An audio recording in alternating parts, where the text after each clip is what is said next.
জান কি হয়েছে তোমার? জান আমার ভালো লাগতেছে না, আমার বুকটা জ্বলতেছে, জান আমার কলজেটা ফাটতে যেতেছে। একটু দাঁড়াও, আমি এক্ষুনি আসতেছি। জান এই না তো লেবু শরবতটা খাও তো, সব ঠিক হয়ে যাবে। এখন কেমন লাগতেছে? জান আমার জ্বালা পোড়া কমে নাই, আমার বুকটা ফাটতে যেতেছে, আমার বুকটা জ্বলতেছে। জান আমি এখনই আসতেছি, একটু দাঁড়াও। ও বাবা, জান এই শরবতটা খাও তো, কলিজা ঠিক হয়ে যাবে। এখন কেমন লাগতেছে?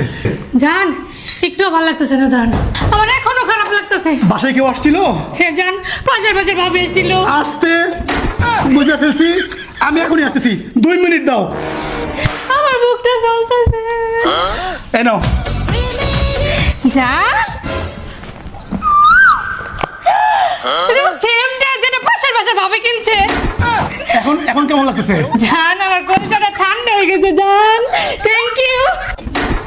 কলজা ঠান্ডা হওয়ার যন্ত্র, মায়ের কলজা এমনি